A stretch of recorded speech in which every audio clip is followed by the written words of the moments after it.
கண்களை மூடி நாம் ஜெபிப்போம்.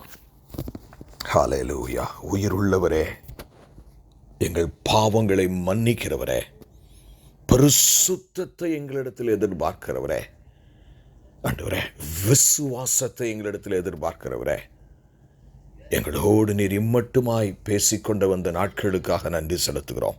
இந்த நாளிலும் இந்த வார்த்தையை கேட்கிற ஒவ்வொருவருடைய இருதயத்திலும் உம்முடைய ராஜ்யம் இறங்கி நிற்பதாக. ஆமேன், ஆமேன், ஆமேன். பிரியமானவர்களே, நாம் சில காலங்களாக இந்த தேவனுடைய ஆலயத்தை கட்டுகிற அந்த சாலமோனின் காரியத்திலிருந்து அநேக காரியங்களை கற்றுக்கொண்டிருக்கிறோம். அதில் கீழ்ப்படிதலை குறித்து ஒரு 6 காரியங்களை இதுவரைக்கும் நாம் கற்றிருக்கிறோம். இன்றைக்கு ஒரு 2 காரியங்களை கற்று அதற்கடுத்த ஒரு காரியத்தையும் நாம் நேரம் இருக்க மட்டும் நாம் அதை பார்க்கலாம் என்று நான் நினைக்கிறேன். நம்முடைய ஆண்டவராகிய இயேசு கிறிஸ்துவுக்கு ஏன்னா ரொம்ப முக்கியமானது நம்முடைய வாழ்க்கையில் என்னென்னா கீழ்ப்படிதல். ஹல்லேலூயா. ஆமென். நிறைய கிறிஸ்தவர்கள் ஆமென் ஆண்டவரை அறிந்து கொண்ட ஜனங்கள் இந்த கீழ்ப்படிதல் பூரணமாக இல்லாததினாலே அநேக ஆசீர்வாதங்களை அவர்கள் என்ன செய்திருக்கிறார்கள், இழந்து போயிருக்கிறார்கள். பிரியமானவர்களே, ஆகவே இந்த நாட்களில் நாம் கீழ்ப்படிதலுக்கு அவ்வளவு நாம் முக்கியத்துவம் கொடுக்க வேண்டும். நான் ஒரு வசனத்தை உங்களுக்கு நான் முதலாவது வாசிக்கிறேன். ரோமரின் புஸ்தகம் 5ஆம் அதிகாரம் 19ஆம் வசனத்தை நான் உங்களுக்கு வாசிக்கிறேன். ரோமர் 5ஆம் அதிகாரம் 19ஆம் வசனம். அன்றியும் ஒரே மனுஷனுடைய கீழ்ப்படியாமையினாலே அநேகர் பாவிகளாக்கப்பட்டது போல ஒருவருடைய கீழ்ப்படிதலினாலே அநேகர் நீதிமான்களாக்கப்படுவார்கள். இதில் ஒரு காரியத்தை நல்லா பாருங்க. அன்றியும் ஒரே மனுஷனுடைய கீழ்ப்படியாமையினாலே அநேகர் பாவிகளாக்கப்பட்டு. நல்லா தெரிஞ்சுக்கங்க, இந்த வசனத்தினுடைய பின்னணியம் என்ன சொல்லுகிறது என்று மிக தெளிவாக நீங்கள் பார்த்தீர்கள் என்று சொன்னால், கீழ்ப்படியாமை பாவத்தை சேர்க்கும். ஹல்லேலூயா. ரொம்ப ஜாக்கிரதையாக நாம் இருக்க வேண்டும். whenever we disobey the scriptures, எப்பொழுதெல்லாம் தேவ சித்தத்திற்கு நாம் கீழ்ப்படியாமல் போகிறோமோ அப்பொழுதெல்லாம் என்ன செய்யுமா, பாவத்தை சேர்த்து கொண்டே போகும். ஆமென், ஆமென், ஆமென். பிரியமானவர்களே, நம்முடைய வாழ்க்கையில் அநேக சமயங்களிலே பார்த்த ஆண்டவர் நம்மளை நீதிமான்களாகவே ஆக்கிவிட்டார். ஆகவே நாம் என்ன செய்யணும், பூரணம். நிறைய நேரங்கள் நமக்கே தெரியும், அதாவது since now and then pop-ups. அப்பப்போ நம்மளை எவ்வளோதான் தண்ணிக்குள்ளே முக்கி வச்சா எவ்வளோ வேகத்துக்கு அது வெளியில் ஒரு காரியம் வெளியே வருமோ அந்த அளவிற்கு நம்முடைய வாழ்க்கையில் நம்முடைய ஜென்ம சுவாபங்களிலிருந்து பாவங்கள் வெளியே வருகிறது. ஆனால் இதை எதை கண்ட்ரோல் பண்ண தெரியுமா, தேவனுக்கு நாம் பூரணமாக கீழ்ப்படியும் பொழுது. அநேக காரியங்களை பார்த்து கொண்டே இருந்தோம். ஏன்னா தேவனுக்கு கீழ்ப்படிதல் தான் நம்ம முக்கியம், பலியை விட அவர் கீழ்ப்படிதலைத்தான் அதிகமாக எதிர்பார்க்கிறார் என்று அநேக காரியங்களை நாம் பார்த்தோம். எப்படி கீழ்ப்படிதல் எகிப்தில் இஸ்ரவேல் ஜனங்களை அந்த சங்கார தூதனிடத்திலிருந்து காப்பாற்றினது என்றெல்லாம் பார்த்தோம். இன்றைக்கு நம் முதல் காரியமாக கீழ்ப்படிதல் பாவத்திற்கு நம்முடைய வாழ்க்கையிலே காரணமாகும். ஏன் நாம் கீழ்ப்படிய வேண்டும் பிரியமானவர்களே? எதற்காக நாம் கீழ்ப்படிய வேண்டும் என்று பார்க்கும் பொழுது அதற்கு ஒரே ஒரு காரியம்தான், நாம் பாவத்திலிருந்து நீங்களாக இருக்கும்படியாக நாம் என்ன செய்யணும், கீழ்ப்படிய கற்றுக்கொள்ள வேண்டும். ஹல்லேலூயா. ஆமென். ஆனால் ஏன்னா பாவம் வரும்போதே பார்த்தீங்கன்னா தேவனுக்கு நமக்கு ஒரு பிரிவினையை உண்டாக்குகிறது. ரொம்ப கேர்ஃபுல்லாக இருக்க வேண்டிய ஒரு காலத்தில் நாம் வாழ்கிறோம். ஆமென். நாம் ரொம்ப கேர்ஃபுல்லாக இருக்கலாம். அப்போ இந்த வசனத்துக்கு அன்றியும் ஒரே மனுஷனுடைய கீழ்ப்படியாமனாலே அநேகர் பாவிகளாக்கப்பட்டது போல. ஜென்ரலாகவே சின் எப்படி இருக்குன்னு கேட்டிங்கன்னா, ஒருத்தர் வீட்டில் ஒருத்தர் கீழ்ப்படியாமல் போகும்போது அது முழு குடும்பத்தையே தீ வைத்து கொளுத்தும். பிரியமானவர்களே, ஒரு நபர் தாவீது செஞ்ச பாவத்தினால ஆமென் இஸ்ரவேல் ஜனங்களில் இருக்கிற யுத்த புருஷர்களை நீ என்ன வேண்டான்னு ஆண்டவர் சொல்லியிருந்தோம், அவன் கீழ்ப்படியாமல் எனக்கு விசுவாசம் குறைஞ்சி போச்சு, அதனால் யுத்த புருஷர்கள் எவ்வளோ பேர் இருக்காங்க நான் எண்ணியே தீருவேன் என்று சொன்னான்.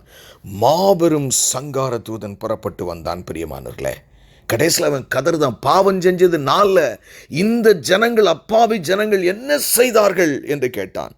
பாவத்தினுடைய கோரே எப்பவும் பார்த்தீங்கன்னா அது ஒரு மனுஷனை மட்டும் பாதிக்காது. ஒரு தேசத்தின் தலைவன் பாவம் செய்தால் அது தேசமே பாதிக்கும். ஒரு குடும்பத்தில் ஒரு நபர் பாவம் செய்தால் அந்த குடும்பத்தையே இது பாதிக்கும்.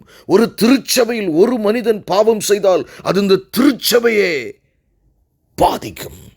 ஏன்னா இது நல்லதல்ல என்பதற்காக தான் ஆண்டவர் சொல்றாரு, நான் உங்க பாவத்தை எல்லாத்தையும் சிலுவையில் மன்னித்திருக்கிறேன், ஆனால் நீங்கள் பாவம் செய்யாதிருங்கள். ஏன்னா உங்களை நீதிமான் என்ற சர்டிபிகேட் மட்டும் நான் கொடுக்கல, உங்களையே நீதிமான் ஆக்கி விட்டேனே. நீங்கள் எப்படி பாவத்தில் ஜீவிக்கலாம், இதுதான் அர்த்தம் பிரியமானவர்களே. ஆகவே பாருங்க, நமக்கு 7வது காரியமாய் இந்த கீழ்ப்படியாமை நம்ம என்ன செய்கிறது, நம்மை பாவத்துக்குள் தள்ளுகிறது. Any disobedience is sin. ஆகவே நாம் ஜாக்கிரதையாக இருக்க வேண்டும். அடுத்து பாருங்க, ஒரு முக்கியமான 2 வசனங்களை நாம் வாசிக்க போகிறோம். கடைசியாய் நாம் 8வது காரியமாய் கீழ்ப்படிதலை குறித்து நாம் பார்க்கும்போது, கீழ்ப்படிதல் மூலமாகத்தான் உங்கள் பரிசுத்தத்தை அப்பியாசப்படுத்த முடியும். அதாவது the holiness can be applied in your life only through obedience. நான் கீழ்ப்படியவே மாட்டேன், நான் பரிசுத்தவான் உங்களால் சொல்லவே முடியாது. If you cannot obey the scriptures, obey his will, you will never be able to claim that you are holy. பிரியமானவர், நான் அந்நிய பாஷையில் பேசுகிறேன், நான் தசம பாகங்களை கொடுக்கிறேன், நான் சர்ச்சில் முக்கியமானவன், நத்திங். தேவனுக்கு கீழ்ப்படுகிற ஒன்றுதான் உங்களை பரிசுத்தமாக்கும். வேற எதுவுமே அந்த அளவிற்கு கீழ்ப்படுதல் நம்முடைய வாழ்க்கையில் மிக மிக முக்கியமானதாக இருக்குது. நிறைய நேரங்களில் நம்முடைய வாழ்க்கையில் பார்த்தா, ஏன் எனக்கு இது நடக்கலை, ஏன் இந்த ஆசீர்வாதம் வரல, அப்படிலாம் நம்ம நிறைய நினைப்போம். ஆனால் அதனுடைய அடிப்படை காரணம் என்ன இருக்கும் தெரியுமா? நம்முடைய வாழ்க்கையில் சில நேரங்களில் சில கீழ்ப்படியாமைகள் ஒரு முள்ளு மாதிரி, நீங்கள் பார்த்தீங்கன்னா பெரிய பாதமாக இருக்கும், அந்த முள்ளை கூட நம்ம எடுத்துருவோம். அந்த சின்ன மொனை உள்ளே அந்த பாதத்தில் லேசாக, அது கண்ணுக்கு கூட தெரியாது, ஆனால் உள்ளே ஒட்டி இருக்கும். ஆனால் உங்களால் காலை கீழே வைக்க முடியாது. அதுதான் பாவம் பிரியமானவர்களே, அதுதான் கீழ்ப்படியாமை. பாருங்க, ஒரு வசனத்தை வாசிக்கிறேன். 1 பேதுரு 1ஆம் அதிகாரம் 14 நான் உங்களுக்கு வாசிக்கிறேன், 16 வரைக்கும். நீங்கள் முன்னே உங்கள் அறியாமையினாலே கொண்டிருந்த இச்சைகளின்படி இனி நடவாமல் கீழ்ப்படுகிற பிள்ளைகளாயிருந்து. நல்ல கவனிங்க, this is a very very important scripture. நீங்கள் முன்னே உங்கள் அறியாமையினாலே கொண்டிருந்த இச்சைகளின்படி இனி நடவாமல். முந்தி எப்படியோ நம்ம வாழ்ந்தோம், இப்பொழுது எப்படி வாழ்கிறோம் பிரியமானவர்களே? ரொம்ப முக்கியம். முந்தி நான் அப்படி இருந்தேன், இப்பொழுது நான் எப்படி இருக்கிறேன்? பாருங்க, இந்த வசனம் என்ன சொல்லுதுன்னு, இனி நடவாமல் கீழ்ப்படுகிற பிள்ளைகளாய் இருந்து உங்களை அழைத்தவர் பரிசுத்தராயிருக்கிறது போல நீங்களும் உங்கள் நடக்கைகள் எல்லாவற்றிலேயும் பரிசுத்தராயிருங்கள். நான் பரிசுத்தர், ஆகையால் நீங்களும் பரிசுத்தராயிருங்கள் என்று எழுதியிருக்கிறதே. நல்லா கவனிச்சு பார்த்தீங்களா? இந்த 14ஆம் வசனத்துக்கு அப்புறம் 15வது வசனம் ஏன் அப்படி சொல்லுதுன்னா, அது ஒரு காரணம் தான். என்ன சொல்லுது? கீழ்ப்படுகிற பிள்ளைகளாயிருந்து இருந்து உங்களை அழைத்தவர். அல்லேலூயா! எவ்வளவு தெளிவாக சொல்லுகிறது என்று பாருங்கள். கீழ்ப்படுகிற பிள்ளைகளாக இருந்து உங்களை அழைத்தவர் பரிசுத்தராயிருக்கிறது போல. இதுலேருந்து என்ன தெரியுது? கீழ்ப்படிதலுக்கும் பரிசுத்தத்துக்கும் சம்பந்தம் இருக்கு. ஆமென், ஆமென். நான் கீழ்ப்படிய மாட்டேன். நீங்களே லாஜிக்கலாகவே திங்க் பண்ணி பாருங்களேன். I will disobey in so many areas in Christian life, but yet I claim myself to be holy. You can never attain holiness without obedience. யாராவது ஒருத்தர் நீங்கள் பரிசுத்தமாகணும்னு நீங்கள் ஆசைப்பட்டீங்கன்னா ஆண்டவருடைய வார்த்தைக்கு நீங்கள் கீழ்ப்படிய. இன்னைக்கு பிசாசு ஆக்ரோஷமாய் தெரிகிறான் என்று சொன்னால் அது அவனுடைய பிரச்சனை இல்லை, நம்ம பிரச்சனை. நான் சொல்கிறேன், நம்ம ஆண்டவருக்கு கீழ்ப்படிந்து நம்ம தேவனுக்கு பயந்து ஜெபிக்கிறவர்களாய் உபவாசிக்கிறவர்களாய் கீழ்ப்படிதர்களாய் இருந்தனா அவன் ஒரு 10 மைல் தள்ளி தான் நம்மளை விட்டு நிற்பான். எனக்கு அருமையான தேவ ஜனமே, பரிசுத்தத்திற்கும் கீழ்ப்படிதலுக்கும் மிக மிக முக்கியம் இருக்கிறது. ரொம்ப முக்கியமான காரியம். அதாவது என்னை பொறுத்தவரை என்னுடைய நோட்ஸில் அப்படி குறிச்சிருக்கேன். Obedience is the application of holiness. பரிசுத்தத்தை அப்பியாசப்படுத்துகிறது தான் கீழ்ப்படிதல். பரிசுத்தம் இருக்குன்னு சொன்னால் அங்கே என்ன இருக்கணும்? கீழ்ப்படிதல் இருக்கணும். கீழ்ப்படிதல் இருக்குன்னு சொல்கிற இடத்துல தான் ஆண்டவரே பரிசுத்தம் என்று சொல்லுவார். நம்ம ஜென்ரலாக என்ன நினைக்கணும், ரொம்ப நேரம் நம்ம ஜெபம் பண்ணிட்டா இல்லை நிறைய நம்ம காரியங்களை செஞ்சுட்டா நமக்கு அப்படின்னு நினைக்கிறோம். It is not so. தயவு செய்து நீங்கள் புரிந்து கொள்ள வேண்டும் என்று நான் நினைக்கிறேன். ஏன்னா இட்ஸ் அ லாங் சப்ஜெக்ட். கிட்டத்தட்ட இது நம்ம 5வது சர்மனுக்கு உள்ள நம்ம அந்த கீழ்ப்படிதலுக்குள்ளே போயிட்டோம். அடுத்து இன்றைக்கு நாம் ஒரு காரியத்தை பார்க்க போகிறோம். சாலமோனுடைய ஆலயம் கட்டுமான பணி ஆண்டவர் சொல்லும்போதே ஒரு வார்த்தை சொல்லுகிறாரு, நீ கட்டுகிற ஆலயம் என்று அவர் சொல்லுகிறதை பார்க்கிறோம். 6 காரியங்களை இதுவரைக்கும் நாம் பார்த்து விட்டோம். அதில் 6வது காரியமாக நாம் என்னத்தை பார்த்தோம்? கீழ்ப்படிதல்.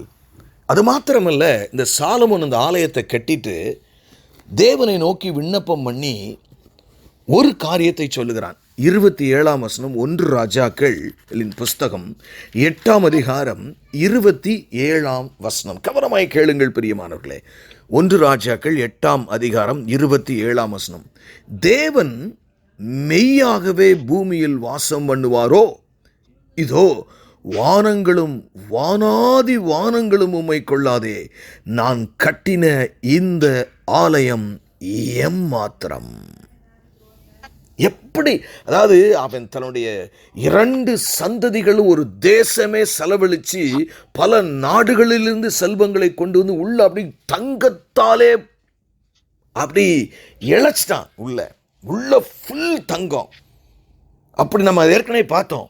அவ்வளவு அழகாக நேர்த்தியாக தங்கத்தினால எல்லாம் இழைச்ச பின்னாடியும் சாலமோன் அந்த ஆலயத்தை நான் கட்டி பிரயோஜனம் இல்லை, நீங்கள் வந்து குடியேறணும்னா அந்த ஆலயத்தில் தாழ்மை இருக்க வேண்டுமே. எனக்கு அருமையான தெய்வஜனமே, இன்றைக்கும் நிறைய நேரங்களில் பார்த்தீங்கன்னா நம்முடைய கோபங்கள், நம்முடைய it is all an expression of pride in one way or other. That's what I think. It could be with me, it could be with you. Be careful.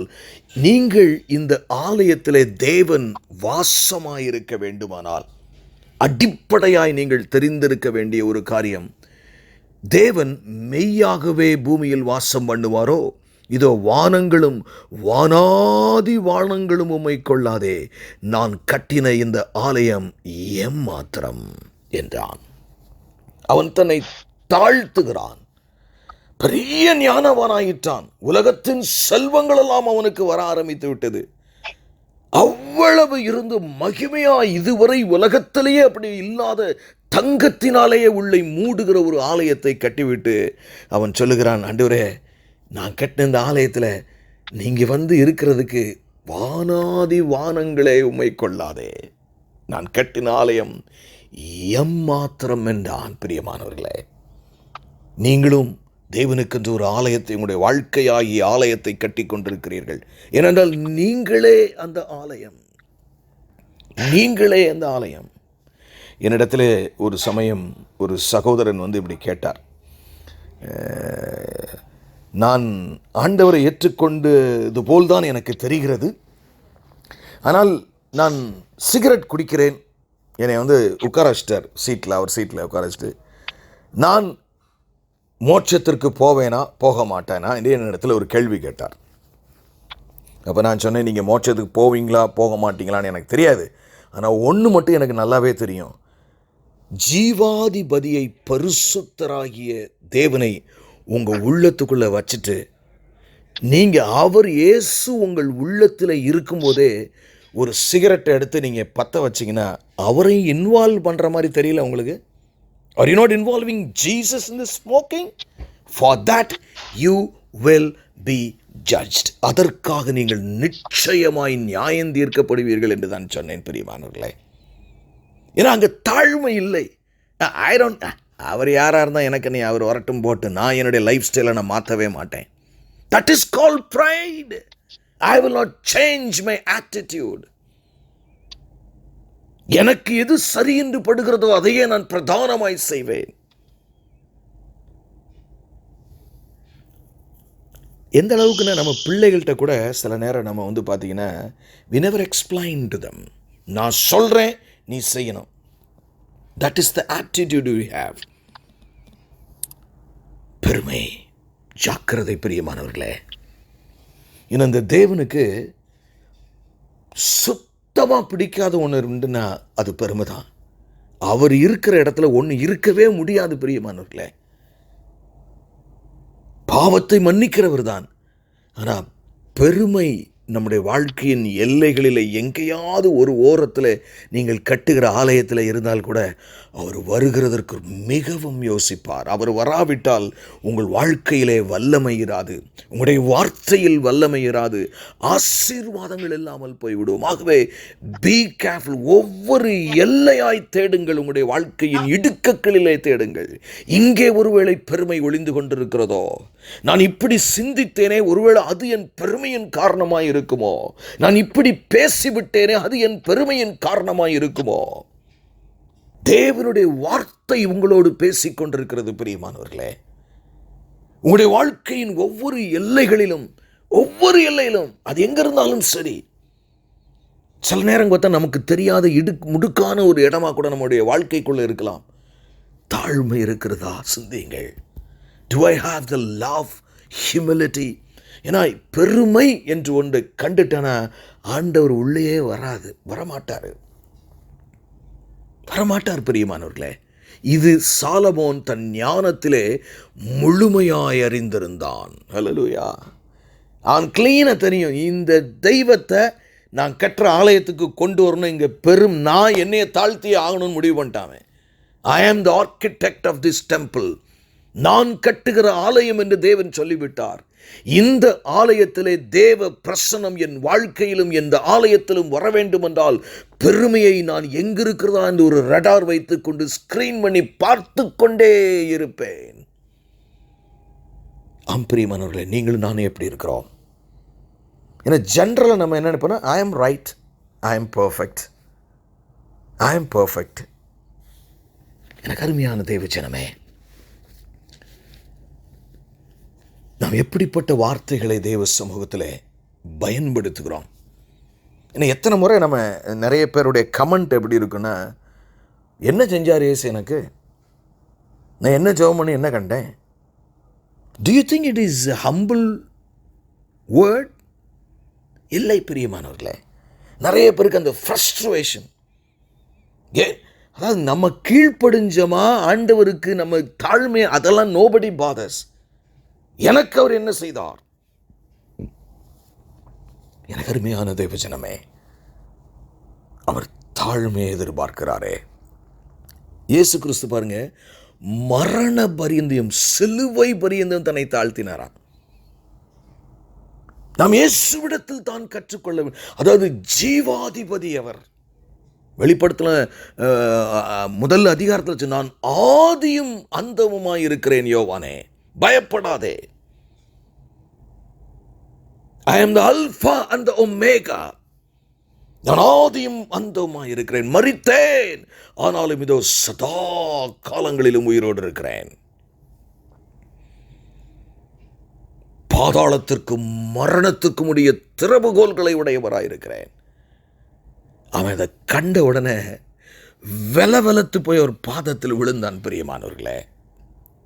தாழ்மை. அவனால் அவனுக்கு மூச்சு கூட விட முடியாமல் இருந்திருக்கும். and I have gone through that experiences in life.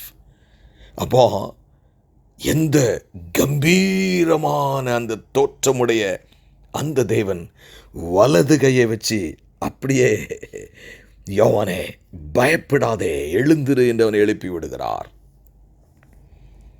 எனக்கு அருமையான உங்களுடைய வாழ்க்கையிலே நீங்கள் துவண்டு போகும் பொழுது, வாழ்க்கையின் பிரச்சனைகளினாலே கவலைகளினாலே நீங்கள் துவண்டு போகும் பொழுது, ஒருவேளை அவர் உங்களை தூக்கிவிட வேண்டும் என்று நினைக்கிறீர்களோ, ஒன்றே ஒன்றுதான், நம் இருதயத்தின் எண்ணங்களிலும் அவர் ஜீவாதிபதி.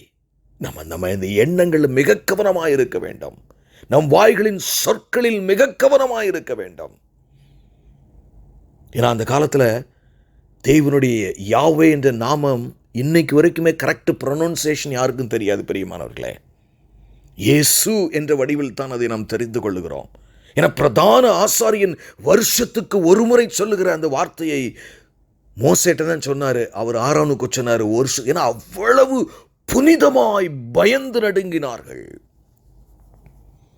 ஏன்னா இன்னைக்கு நம்ம என்ன ஆச்சு, இயேசுனா ஏதோ சாதாரண கிள்ளுக்கிற மாதிரி இன்றைக்கி நம்முடைய எல்லா வீட்டிலுடைய பலவீனம் கான்வர்சேஷன்லாம் அவரை போய் கொக்கி போட்டு நம்ம இழுக்கிறோம். இது தாழ்மையின் அடையாளம் இல்லை பிரியமானவர்களே. அவன் எப்படி சொல்கிறான் பாருங்க. ஒரு ஞானி, தெய்வம் யார் என்பதை தெரிந்த ஒரு ராஜா சொல்லுகிறான், வானங்களும் வானாதி வாளங்களும் உம்மை கொள்ளாதே. ஏன்னா அவனுக்கு தெரியும், வேதவசனம் சொல்லுது, நீ எனக்கு எப்படிப்பட்ட ஆலயத்தை கட்டுவாய். ஆமென். நான் மனுஷன் அல்ல. அல்லேலூயா. பிரியமானவர்கள், இன்றைக்கும் ஒன்று நல்லா தெரிஞ்சுங்க, எவ்வளவு ஆலயங்கள் பில்டிங் அழகாக இருக்கோ அதெல்லாம் ரெண்டாம் பட்சம்தான். அவர் உங்களுடைய வாழ்க்கையை தேடி வருகிறார். உன் வாழ்க்கையிலே மகளை எனக்கு இடம் உண்டா? உன் வாழ்க்கையிலே உன் குடும்பத்தில் எனக்கு இடம் உண்டா? உன் ஊழியத்தில் எனக்கு இடம் உண்டா? உன் சபையில் எனக்கு இடம் உண்டா? அப்படி எங்கெல்லாம் ஆண்டவர் தேடி வர்றார், அவர் முதல்ல ஸ்க்ரீன் பண்ணுறது பெருமை இருக்காந்தாங்க பார்ப்பார். Be careful. நிறைய நேரங்களிலே நாம் சில கஷ்டங்கள், கவலைகள், கண்ணீர் வழியாக போகும்போது பார்த்திங்கன்னா நம்மளை அறியாமலே இந்த தாழ்மை நமக்கு வந்துடுது. ரொம்ப பல கஷ்டங்களை பட்ட மனிதர்கள் நீங்கள் பார்த்தீங்கன்னா அவன் தலை நிமிர்ந்து பார்க்குற கூட யோசிப்பான், நான் பட்ட பால் எனக்கு இதெல்லாம் ஒன்றுமே கிடையாதுங்க வாழ்க்கையில். தாழ்மையோடு கூட ஒருவேளை அதற்காக சில கடினமான பாதை வழியை நம்மை அவர் நடத்தி வருகிறாரோ. பிரியமானவர்களே, நான் அறியேன் உங்களோட வாழ்க்கை. ஏன்னா இந்த இயேசு நினைத்தால் ஒரு செகண்டில் உங்களுடைய வாழ்க்கை எந்த எல்லையிலையும் தாண்டி ஆசீர்வதிக்கப்பட முடியும். இந்த தெய்வத்திற்கு உங்களுக்கு தாழ்மை இருக்கிறதா? ஒரே ஒரு கேள்வி தான் ஆவியை நான் கேட்குறேன், என்கிட்ட தாழ்மை இருக்கா இல்லையான்னு என்னைக்காவது நான் முழங்கால் படிக்கிட்டு என் வாழ்க்கையின் ஓரங்களை ஒளிந்து கிடக்கிற இடங்களை நான் ஆராய்ந்து பார்த்திருக்கிறேனா? பார்க்கவே இல்லைங்க. நம்முடைய ஃபோக்கஸ் ஃபுல்லாக அநேக சமயங்கள் என்ன இருக்குன்னா, அடுத்த ஆசீர்வாதம் எனக்கு என்ன கிடைக்கும் என்றே நாம் நினைக்கிறோம். ஆண்டவர் சொல்கிறாரு, உன் ஆலயத்தை சரி செய், உன்னை பரிபூர்ணமாய் நான் ஆசீர்வதிப்பேன் என்று சொல்லுகிறார். தாழ்மை, தாழ்மை பிரியமானவர்களே, நம்மிடத்தில் எப்படிப்பட்ட தாழ்மையோடு கூட இருக்கிறோம்? நம்ம எப்படிப்பட்ட ஒரு தாழ்மையோடு கூட இருக்கிறோம்? எப்படிப்பட்ட ஒரு தாழ்மையோடு கூட இருக்கு? நல்ல நாம் சிந்திப்போம் பிரியமானவர்களே, நம்முடைய தாழ்மை எப்படிப்பட்டதாக இருக்கிறது. ஆமென். பாருங்க, ரோமர் 12ஆம் அதிகாரம் 16ஆம் வசனம் இப்படியாய் சொல்லுகிறது. ரோமர் 12ஆம் அதிகாரம் 16ஆம் வசனம், ஒருவரோடொருவர் ஏக சிந்தையாயிருங்கள், மேட்டிமையானவைகளை சிந்தியாமல். நம்ம எதை சிந்திக்க கூடாதா? அல்லேலூயா. மேட்டிமையானவைகளை சிந்தியாதங்கிறாரு. ஏன்னா யூஸ்வலாக பார்த்தீங்கன்னா, ஒருவேளை வயோதிபர்களுக்கு எப்படின்னு தெரில, வாலிப வயதில் பார்த்தீங்கன்னா அப்படி நம்ம அப்படி கம்பீர தோற்றத்தோடு அப்படியே ஒரு மர்சிடஸ் பென்ஸ் காரில் இறங்கி அப்படியே ஓட்டிகிட்டு போகும்போது எல்லாரும் பார்த்து இப்படி கற்பனைலாம் மனுஷனுக்கு நிறையா பண்ணும். சிந்தியாதங்கிறாரு. அதை சிந்தனையில் கூட நீ தாழ்மையாயிரு. வார்த்தையில் தாழ்மை, சிந்தையில் தாழ்மை, செயலில் தாழ்மை. மேட்டிமையானவைகளை சிந்திக்க கூட பேசுறது செய்யறதெல்லாம் ரெண்டாவதுங்க. அப்போ தேவன் எவ்வளவு தாழ்மையை எதிர்பார்க்கிறாருன்னு பாருங்க. மேட்டிமையை சிந்திக்க கூட கூடாதான். நான் போய் அவளை 2ல் 1, நான் அவனை 2ல் 1 பார்க்குறேன். That itself has got some pride in it. Anything you do, if you don't do it out of love, அன்பு இல்லாமல் நீங்கள் எதை செஞ்சாலுமே எங்கள் ப்ராப்ளம் மாட்டிக்க வைக்கிறீங்க. That shows that we have got pride in us. என்ன அழகாக சொல்லப்படுது, மேட்டிமையானவைகளை சிந்தியாமல். உங்கள் அப்பா ரொம்ப பர்ஃபெக்ஷனை உங்கள்கிட்ட எதிர்பார்க்கிறார்ல, உங்களால் அது சுத்தமாக முடியாது, இவனால் வேணாம், நீ எப்படினாலும் வாழ்டா, அப்படி பைபிள் எழுதலைங்க. எல்லாத்தையும் அவர் சிலுவையில் சுமந்துட்டார். ஆனால் மகளை, நீ என்னைய ரெப்ரசன்ட் பண்ணுறடா, நீ you are representing the holiest of holies. ஆகவே எங்கள் தாழ்மை இருந்துதான் மகளே வேண்டும், இருந்துதான் மகனே வேண்டும் என்று சொல்லுகிறேனே. மேட்டிமையானவைகளை சிந்தியாமல் தாழ்மையானவர்களுக்கு இணங்குங்கள். அப்படின்னு என்ன தெரியுமா? இது கொஞ்சம் நான் பார்த்தேன். தாழ்மையானவர்களுக்கு இணங்குங்கள்னா, சிலர்லாம் பார்த்தீங்கன்னா ரொம்ப அழகாக இருப்பாங்க, ரொம்ப படிச்சிருப்பாங்க, நிறைய தாளந்து இருக்கும். எளிமையான ஒரு பட்டவங்க அவங்களுக்கெல்லாம் அவங்கள விட பெரிய ஆட்களை தான் இப்போ தெரியும், இல்லைன்னா பெரிய பெரிய இடங்களுக்கு தான் போவாங்களே தவிர எளிமையாக ஒரு இடத்துல சிம்பிளாக அப்படி உட்காந்து எல்லாரும் போலும் இருக்கிறது வந்து அவங்களுக்கு ரொம்ப கஷ்டமாக இருக்கும். தாழ்மையானவர்களுக்கு இணங்குங்கள்னா நீ அவனுக்கு ஈக்குவலாக ஒன்று போல் இருந்து அவனோட ஈக்குவலாக பழகுடான்னு அர்த்தம். தாழ்மையானவர்களை பார்த்தா நம்ம எப்படி இருக்கிறோம் பிரியமானவர்களே. சிலர் பார்த்தீங்கன்னா இந்த லைம் லைட்னு சொல்லுவாங்க, அதாவது டிவிலேயோ இல்லைன்னா வேறு ஏதாவது யூடியூப்லேயோ காட்டும் போது அப்படி தாழ்மையாக ஏழைகளுக்கு பின்னாடி போகிற மாதிரி, அதுவுமே ஒரு வகையான பெருமைக்காக. நிறைய பேர் நான் பார்க்கணும் உலகம் போகிறான்னு. யாருமே பார்த்தாலும் பார்க்காட்டாலும், அதாவது ஒரு வார்த்தை இந்த தாழ்மையை குறித்து சொல்லும்போது நான் உங்களுக்கு சொல்ல நினைக்கிறேன், என்னையை குறித்து எல்லாரும் என்ன நினைப்பாங்க, இதை நீங்கள் ப்ரையாரிட்டைஸ் பண்ணிட்டீங்கனாலே நீங்கள் முழு தாழ்மையிலே இருக்க முடியாது. ஏன்னா நீங்கள் வந்து சூழ்நிலை அடிப்படையான ஒரு ஆளாய் மாறிவிடுவீர்கள். இவர்கள் என்னை குறித்து என்ன நினைப்பார்கள், இந்த நகையை நான் போட்டு போகாவிட்டால் இவர்கள் என்ன நினைப்பார்கள், இப்படி நான் பாடாவிட்டால் என்ன நினைப்பார்கள், இப்படி பிரசங்கம் பண்ணாவிட்டால் எப்படி நினைப்பார்கள், என்னன்னு நினச்சிட்டு போகிறேன். உனக்கு ரிவார்டு கொடுக்கறது கர்த்தர். அல்லேலூயா. மனுஷ ரிவார்டு கொடுக்கறது இல்லைங்க. மனுஷ ரிவார்டுக்காக நம்ம இவ்வளவு பாடுபடுறோம். இந்த உலகத்தில் நாம் மறக்கப்படுகிற காலம் சமீபம் பிரியமானவர்களே. இந்த இணைப்பில் எத்தனையோ பேர் இருக்கிறீங்க.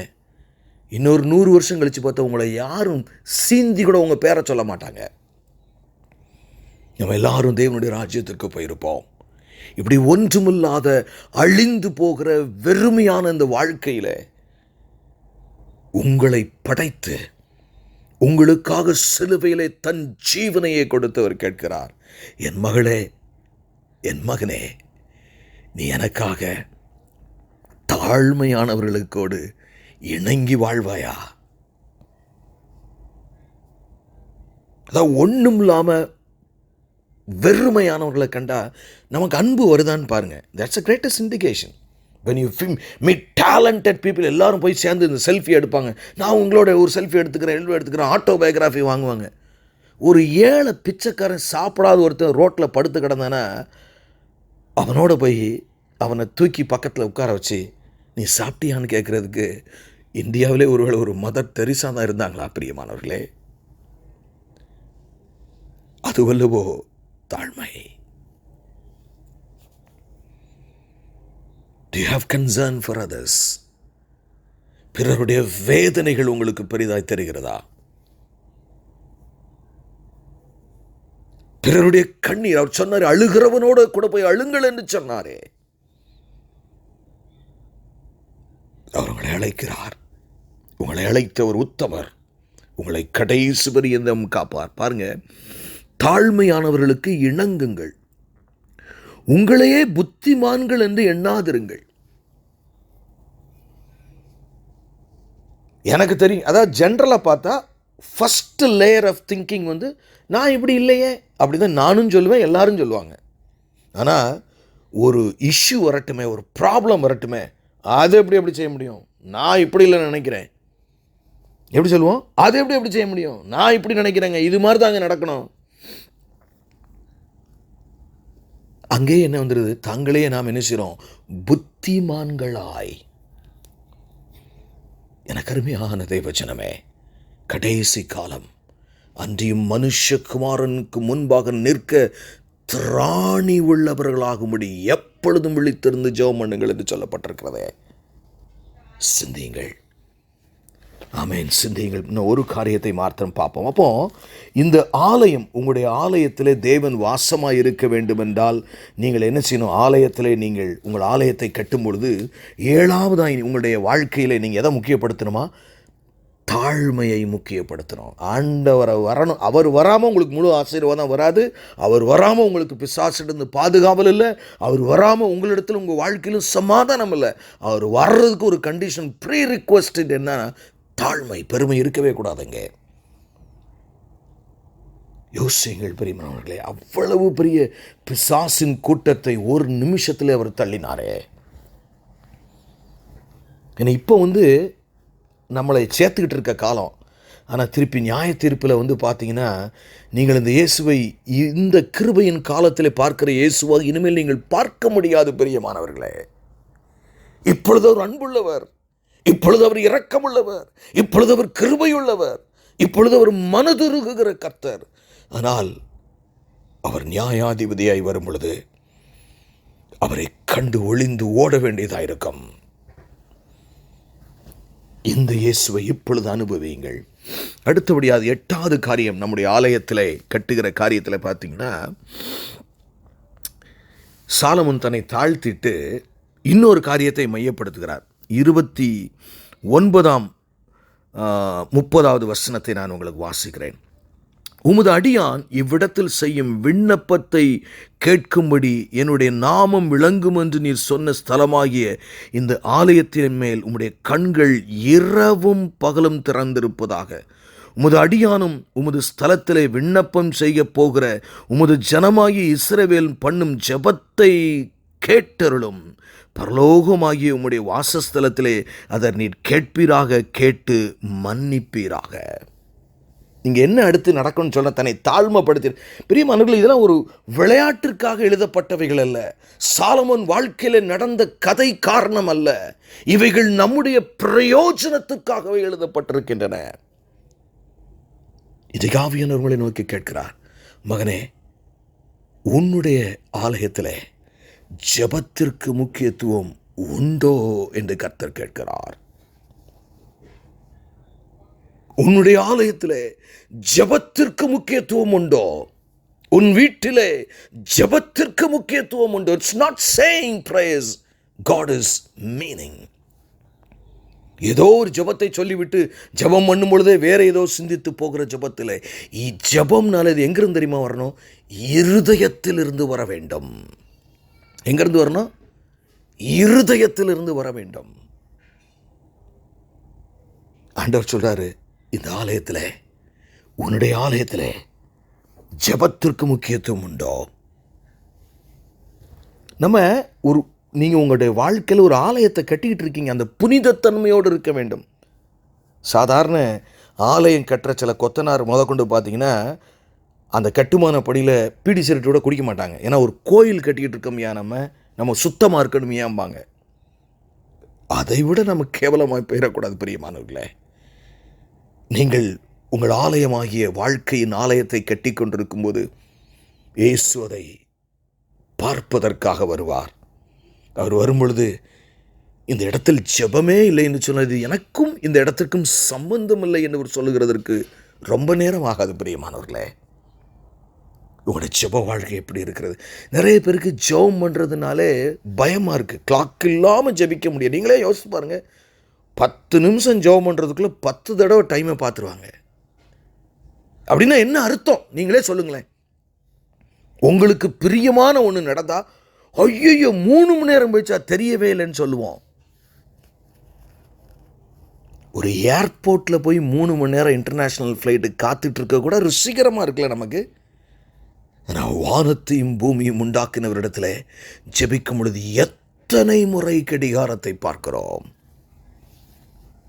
சிந்தியுங்கள் பிரியமானவர்களே. உம் ஜனமாகிய இஸ்ரவேல் பண்ணும் ஜெபத்தை கேட்டருளும். ஜெபம் இருக்கணுங்க அந்த ஆலயத்தில். அல்லேலூயா. எனக்கு அருமையான தேவ ஜனமே, ஒரு நல்ல வாசகத்தை நான் உங்களுக்கு வாசிக்கலாம் என்று நான் நினைக்கிறேன். உங்கள் வாழ்க்கையில் அந்த ஜெபம் காணப்பட வேண்டும் பிரியமானவர்களே. அந்த ஜெபம் காணப்பட வேண்டும். உங்களுடைய வாழ்க்கையில் அந்த ஜெபம் இருக்கிறதா என்று கர்த்தர் கேட்கிறார். அல்லேலூயா. வாழ்க்கையில் ஜெபம் இருக்கிறதா? ஆமென், ஆமென், ஆமென், ஆமென். வாழ்க்கையில் அந்த ஜெபம் இருக்கிறதா? 1 தெசலோனிக்கேயர் 5ஆம் அதிகாரம் 17ஆம் வசனம் இப்படி சொல்கிறது, இடைவிடாமல் ஜெபம் பண்ணுங்கள். அதாவது 1 ராஜாக்கள் 8ஆம் அதிகாரத்தில் எழுதிட்டு இங்கே வேற எழுதலைங்க பைபிளில். Hundreds of years have gone by. Jesus has come and gone. But the Bible is saying the same thing again. இங்கே இன்னும் கொஞ்சம் இன்டென்சிஃபை தான் பண்ணியிருக்காரு.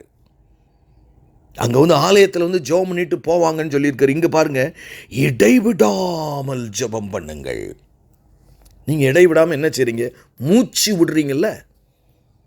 மூச்சு விடுறீங்களா விடலையா, அது ஒன்று தான் உங்கள் சரீரத்தில் இடைவிடாமல் செய்கிறது. It is a comparison. எந்த அளவிற்கு நீங்கள் அப்போ ஜெபத்திற்கு முக்கியத்துவம் கொடுக்க வேண்டும் என்று பாருங்கள். தேவைப்பட்டால் மட்டும் ஜெபம் பண்ணுறது ஜெபம் அல்ல, அது petition. You should have some love for God. என் அப்பாவின் சமூகத்தில் நான் ரட்சிக்கப்பட்டவுடனே எனக்கு வந்த அனுபவமே தான். எனக்கு என்ன ஜெபிக்கணும் எதுவுமே எனக்கு அப்படி பெரிய தேவை மாதிரிலாம் எனக்கு தெரியல. I wanted to be in his presence.